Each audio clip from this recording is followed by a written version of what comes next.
네, 상류타 니카야입니다. 오늘은 2번 상류타 27번 난다경입니다. 한 곁에선 신의 아들 난다는 세존의 곁에서 이런 개성을 말했다. 시간은 무너지고 밤은 지나갑니다. 젊음은 조금씩 떠나갑니다. 죽음에 대한 이런 두려움을 보는 자는 행복을 가져오는 것인 공덕을 지어야 합니다. 시간은 무너지고 밤은 지나간다. 젊음은 조금씩 떠나간다. 죽음에 대한 이런 두려움을 보는 자, 평화를 바라는 자는 세상의 미끼를 버려야 한다. 자, 신의 아들 난다가, 그러니까 난다라는 이름을 가진 신, 이렇게 보면 되죠. 부처님한테 와서 개성을 읊었어요. 참, 우리가 시간이 너무 빨라요 하는 얘기를 자주 합니다만은, 시간은 무너지고 밤은 지나갑니다. 젊음은 조금씩 떠나갑니다. 우리가 늙어간다라고 하는 이 현실의 문제를 참 이렇게 맛깔나게 멋지게 개성으로 말해요. 시간은 무너지고 밤은 지나간다. 젊음은 조금씩 떠나간다. 어느새 나도 60이 넘었다. 이런 참 시적으로 개성을 읊었죠. 그리고 이렇게 젊음이 조금씩 떠나가다 보면 죽어야 한다. 죽음이 닥쳐올 것이다. 라고 할 때 죽음에 대한 이런 두려움을 보는 자. 그래, 이렇게 조금씩 젊음을 떠나보내는 늙어가는 이런 삶으로 보면, 그래, 내가 죽는 것도 언제 닥쳐올지 모르는, 오래지 않아서 내가 죽어야 할 거야. 죽는다는 일이 나를 어디로 이끌까?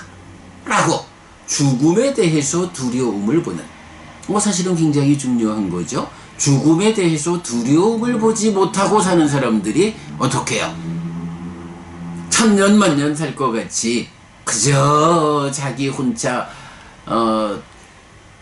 잘 먹고 잘 입고 잘 자고 자기 혼자에 초점을 맞춰가지고 악업을 짓고 살게 되죠. 우리가 죽음에 대해서 두려움을 본다라는 것을 중시하는 이유죠. 그래서 죽음에 대한 이런 두려움을 보는 자는 행복을 가져오는 것인 공덕을 지어야 합니다. 예, 공덕에 대해서 우리가 세 가지로 정의하잖아요. 공덕 1. 행복을 가져오는 거. 2. 죽을 때 가져가는 거. 3. 저 세상에 버팀목이 되는 거. 그럴 때 1번 행복을 가져오는 것인 공덕. 이 공덕을 지어야 한다 라는 용례를 보여주는 경이죠. 자, 이렇게 난다라는 신이 부처님한테 참 이렇게 조금씩 젊음을 떠나보내니 죽음에 대해서 두려움을 봅니다. 그러니 공덕을 지어야겠습니다. 이렇게 이제 개성을 읊었더니 부처님이 거기에 한 가지를 더 얹어서 답을 하시는 거죠. 시간은 무너지고 밤은 지나간다. 젊음은 조금씩 떠나간다. 죽음에 대한 이런 두려움을 보는 자. 여기까지는 똑같죠. 난다라는 씨는 죽음에 대한 이런 두려움을 보니까 어떡하냐고요? 공덕을 지어가지고 다음 세상에는 더 좋은 곳에 태어나야 합니다. 지금보다 괴로움은 적고 행복은 더 큰, 이런 더 좋은 곳, 더 높은 하늘에 태어나야 합니다. 이렇게 말을 했을 때 부처님은 죽음에 대한 이런 두려움을 보는 것에 더해서 평화를 바라야 한다. 평화. 산띠, 여기서는 산따라고 하는데 이제 산띠 페코 해가지고 평화를 바라는 자, 이렇게 나왔죠. 여기서 이 말하는 평화라는 게 뭔가요? 열반을 말할 때 에땅 산땅 에땅 빠니 땅 해서 이것은 평화롭고 이것은 뛰어나다, 이것이 열반이다, 이렇게 말하죠. 평화를 바란다라는 것은 중생으로의 이 죽음의 영역, 생로병사라는 이 윤회하는 아픔의 영역에서 벗어나 실현되는 열반, 그 평화로움, 그 평화로운 자리를 바라는 자는 세상의 미끼를 버려야 한다. 자, 시간은 무너지고 밤은 지나가거든요. 젊음은 조금씩 조금씩 떠나가거든요. 난다라는 씨는 물론 뭐 신이라고 하는 중생의 관점에서 삶을 보면서 부처님께 개성을 읊은 거니까 죽음이 이렇게 두렵습니다. 젊음이 조금씩 조금씩 떠나갑니다.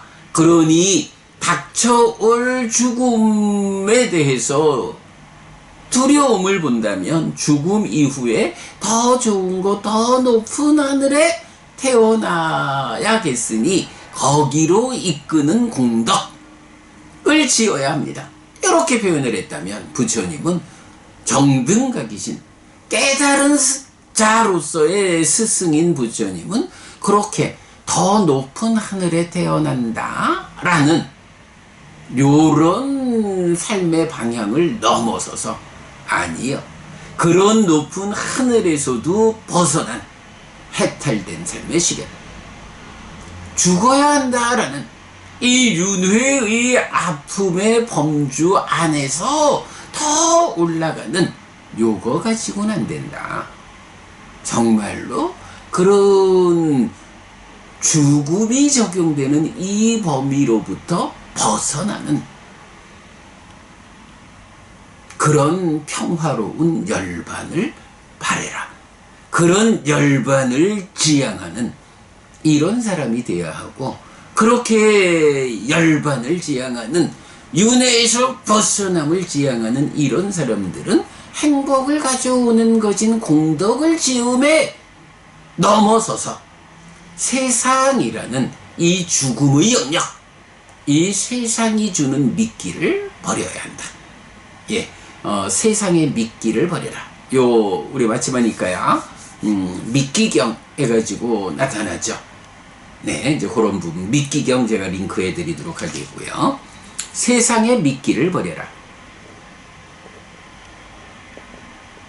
요렇게 이제 부처님은 세상 가운데서 더 높은 하늘로 올라가기 위해서 공덕을 지어야 합니다 라는 것보다 근본적으로 아니요, 더 높은 세상도 결국은 죽음의 영역이요, 세상 자체로부터 벗어나서 해탈된 삶을 실현해야 한다. 그 평화로움, 그 열반의 실현, 그대들이 높은 하늘을 지향하는 것보다 이렇게 열반을 지향하는, 그래서 평화를 바라는 자, 그들은 물론 뭐 공덕을 짓는 일의 완성 이렇게 봐야겠지만, 이제 공덕이라는 것이 번뇌의 범주에 국한되잖아요.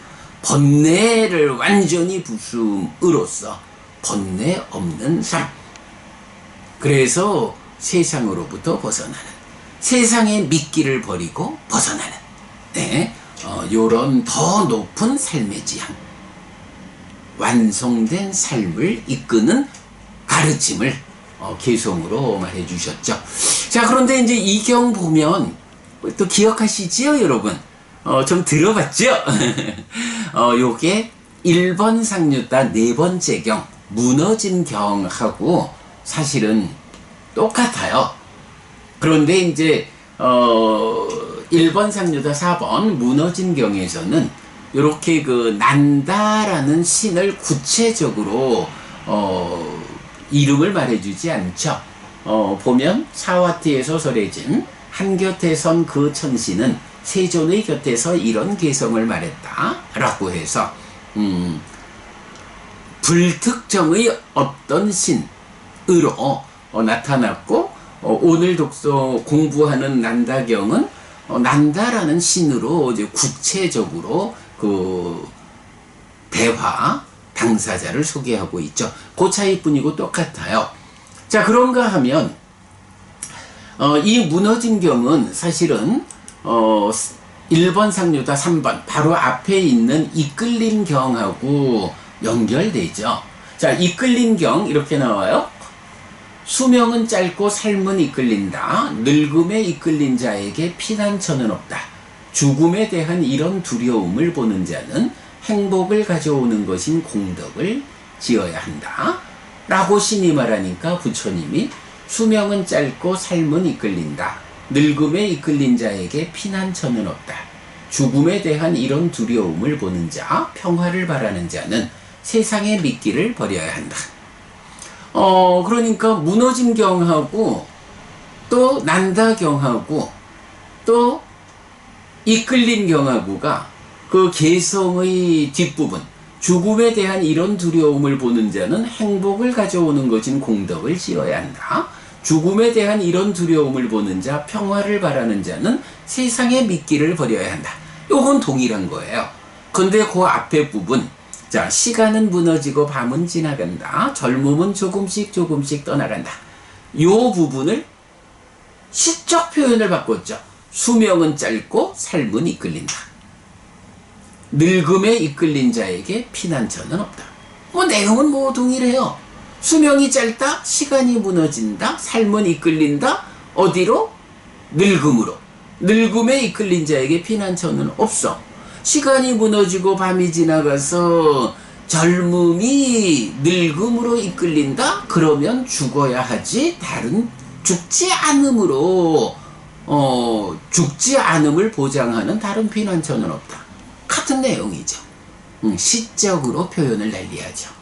예, 오늘 난다경 의미 살펴보았고요. 요게 1번 삼류따의 3번 4번 이끌림경 무너짐경하고 요렇게 같이 연계되어 있다라는 것까지 같이 보시면 되겠습니다. 네, 여러분, 오늘도 부처님의 언어로 부처님의 가르침을 독송하면서 하루를 잘 시작했습니다. 잘 시작한 오늘 하루 여러분 내내 편안하시고 이익과 행복을 쌓는 시간 되시기 바랍니다.